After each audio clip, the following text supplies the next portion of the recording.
Assalamu alaikum my dear students. Today I will tell you about the other different types of ECG and the different circumstances. So let's talk about the hypercalcemia.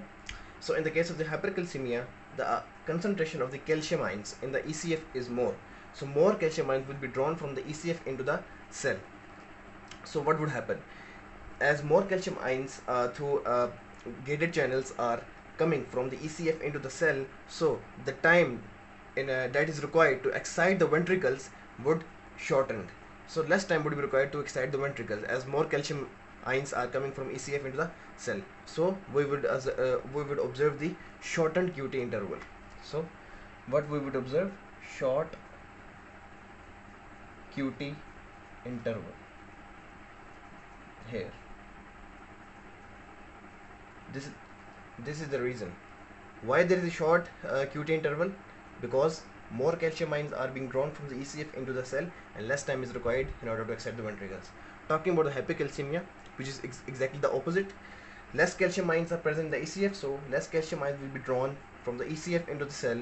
So what would happen, that more time would be required to excite the ventricles and we would observe the long QT interval. So there would be long QT interval in the case of the hypocalcemia. Now talking about the left atrial hypertrophy. So in left atrial hypertrophy, what happens that the size of the left atria increases.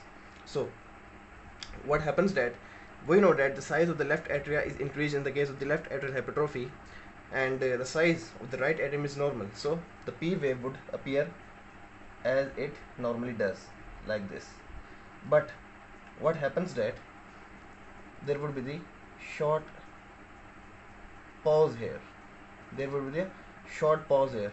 Now the reason for this pause is we know that the size of the left atrium is greater, so there more time would be required for the impulse that is initiated by the SA node in the right atrium. So more time would be required for the impulse to reach the left atrium as the size of the left atrium is greater. So that's why there will be a short pause. You can see here this, and this wave is depicting the excitation of the left atrium. Excitation of the left atrium.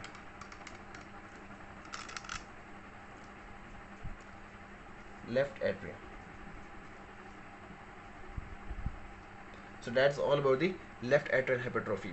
The most important part in this left atrial hypertrophy was this pause is appearing because the size of the left atrium is bigger, so that's why more time would be required for the impulse to reach from right atrium to the left atrium. Now talking about the right atrial hypertrophy. So in the case of the right atrial hypertrophy, the P wave would appear like this. So very, you can say, proper distinctive type of P wave appear here and no splitting occurs. Why? The answer of this question is that why P wave is so proper and no splitting is occurring. The answer is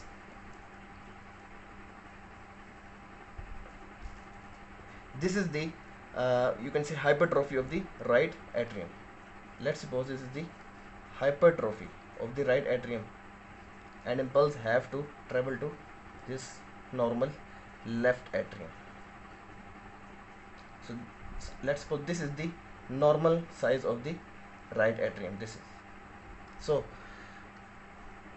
Now just understand this point. We know that 2 seconds are required in the normal circumstances. 2 seconds are required for the impulse to reach to the left atrium from right atrium. So why this P wave is appearing so much distinctive and proper? Let's understand this concept. 2 seconds are required for the impulse to reach towards the left atrium from the right atrium, and also exactly the same amount of time is required for this extra portion of the right atrium to get excited as well. I would repeat again that the time that is required for the impulse to reach the left atrium from the right atrium is exactly the same amount of time which is required to excite this portion of the right atrium, which is the extra portion due to the hypertrophy. So that's why this P wave appears. So I hope you have understood it well. Thank you.